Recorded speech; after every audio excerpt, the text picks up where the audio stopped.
Welcome to Leading Behind the Scene. I'm your host, Gwendolyn Young, the go-to business and operations consultant for six-figure CEOs who are ready to greet their next level of growth. And I'm ready to share tools, strategies, and tips to help you excel in your business and your life. If you're a service-based entrepreneur, be sure to join me each Thursday. Find me on Instagram, Facebook, and LinkedIn. And don't forget to follow the show on your favorite podcast player so you never miss an episode. And if you love the content, leave me a rate and review. Now let's get into today's episode.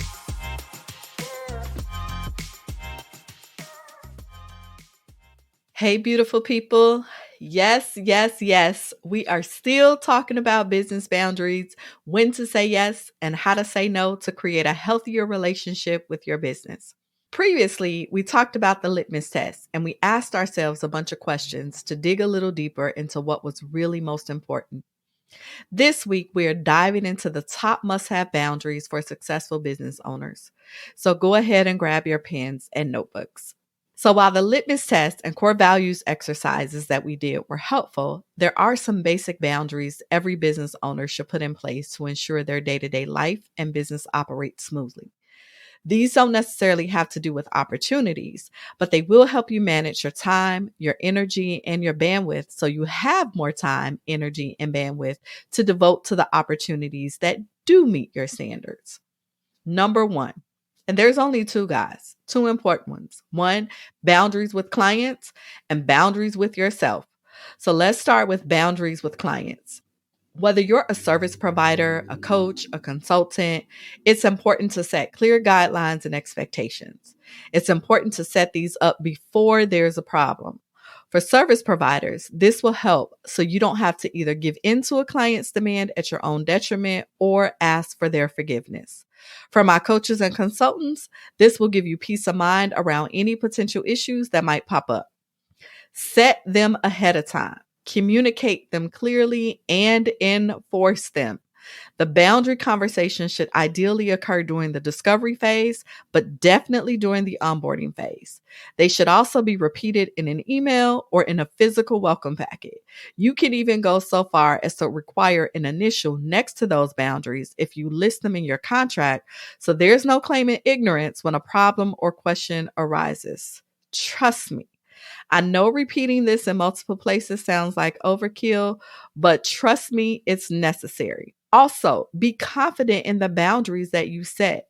You are solely in charge of how your business runs, not your clients. If they have a problem with one or more boundaries, let them find another person to work with. Those who look for something to nitpick on early in the onboarding process or who push back on your processes will continue to be problem clients throughout the journey of working with them. So be selective when choosing your clients.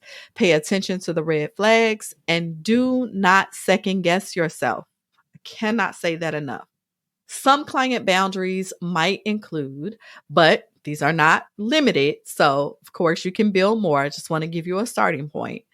Contracts that outline deliverables, expectations for both parties, and anything else that was advised to you by your attorney. Communication expectations, like when a client should expect a response to an email or a phone call, where they can and cannot contact you, what happens if they disappear or miss a meeting or a call or show up late all the time or other milestone, and what is expected on their end during your work together. Sticking to your scope of work and letting a client know quickly if something has gone outside of scope. You should also know and have in writing, if you so choose, which is highly recommended, what you feel comfortable with in terms of communication. This is like what types of language and exchanges you will and will not tolerate, and what you will and will not help clients with. For example, referring out when something goes outside of your expertise or what you feel comfortable dealing with. So those are some client boundaries. Now, the next one is boundaries with yourself. Since you are the business owner and the backbone of the business, you need to take care of your own physical and mental health. This is so important. You have to take these into serious consideration.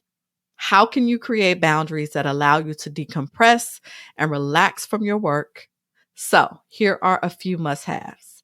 Set business hours. This was a huge, difficult one for me because I love my work. I love the people I work with. And so I don't really see it as work. And so I would do it all the time if you let me. But I learned that is not feasible and it's not sustainable. So set business hours. Decide when you will and won't work.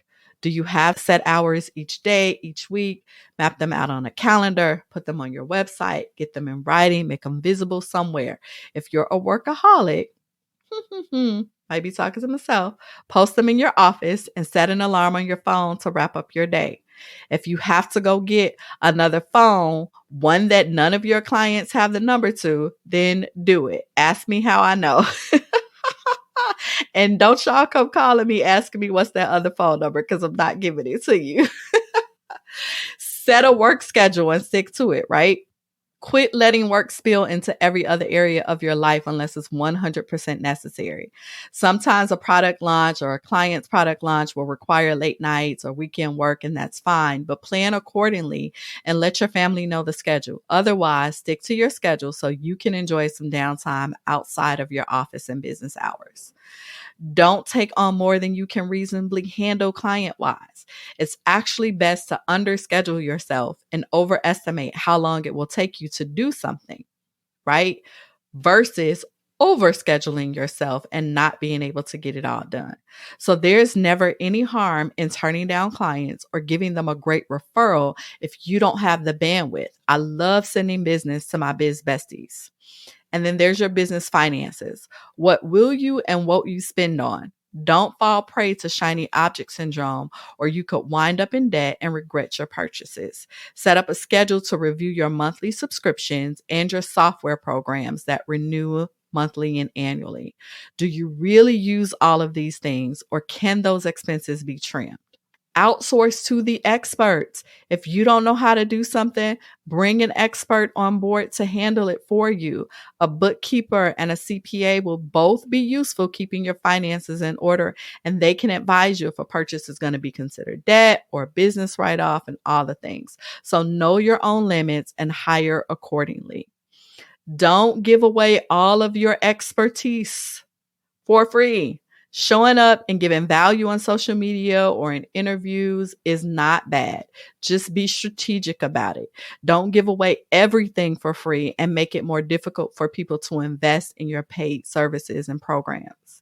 Know that you don't have to show up to every single meeting. Say yes to anything outside your set work hours or take on any last minute emergencies or projects. You are in control. And when you have all of this laid out in your communications, it's going to be helpful. If you don't take rush work or don't respond to emergency emails or phone calls or any emails or texts or calls outside of certain hours, let it be known. Let it be known up front, right? No harm in that. Stick to your prices and packages. You don't have to customize your offers on a whim to suit everybody else. You created your packages the way you did for a reason. Trust yourself, and it bears repeating. If a prospective client balks at a price or wants a custom package, they might not be your ideal client. You're under no obligation to sign them. And take time off. Plan a vacation. Close, unplug on the holidays. Block them off on your calendar and stick to them no matter what pops up, unless it's something you know aligns with your core values so deeply that you'd regret it. Arrange for a backup plan if your clients need it. Otherwise, enjoy your time off. And don't do anything just because. Don't say yes to non-ideal clients just because they asked. Don't take on clients just for the money, unless, again, it's going to serve you in a way that aligns with your values in the end. Don't say yes to something because everybody else is doing it. You are in control. You think it through and make a clear, informed decision based on what's important to you. Right? Have clear limits on what you will and won't provide. Just because you are serving your clients doesn't mean you have to compromise your morals. If a request makes you hesitate or uncomfortable, go deeper. There is a good reason why you're questioning it. Trust yourself. self, right? You can set limits with your family and friends. Let them know about your work hours and any privacy rules that you need. If your sister keeps calling you all day during the workday, send her butt to voicemail, right? Forward your calls to your assistant who can be your gatekeeper during office hours. Decide how much technology and screen time you'll allow yourself to have. How many notifications do you want to show up on your phone? Because y'all know them notifications can get overwhelming, baby. You got the email, you got the text, you got the chat, you got the Slack, you got the apps, you got all the things, right? So if they are distracting, turn them jokers off. And only say yes to meetings with a clear purpose. You can also only accept meetings on specific days of the week during your business hours. Decide if you want to or physically can handle multiple Zoom calls in a day, because y'all know them Zoom calls be popping, especially when they back to back. These are different than your standing calls with your clients, right? So take those into account when you're booking all these other meetings to avoid overwhelm and burnout. And schedule your client priorities around your priorities. If you don't put yourself first, nobody else is going to do it. And again, no explanations are needed if a client balks about it. Your time is valuable just like theirs, and sticking to your boundaries will be an example for your clients. No doubt, you can probably think of a dozen more boundaries to implement. Each business will do things differently. So use this list as a starting point. Remember, you started your business because you wanted to create your dream life. You got tired of working for somebody else and doing all the grunt work for a lousy paycheck. There was something that you wanted more of. And running a business is not all unicorns and rainbows, as my coach Tasha would say, but boundaries can help you craft the life that you dream of. So remember that as you set your boundaries and do this work. Until next time, thanks for listening, beautiful people. Thank you so much for joining me for this episode of Leading Behind the Scenes. I hope you found some encouragement or helpful information today to help move your business and or your life forward. If you have a specific topic you'd like me to talk about or guests you'd like me to have on the show, feel free to send me a DM on Instagram, Facebook, or LinkedIn. I love connecting with my listeners. Also, be sure to follow the podcast so you never miss an episode and leave me a rating review. I'll see you next week.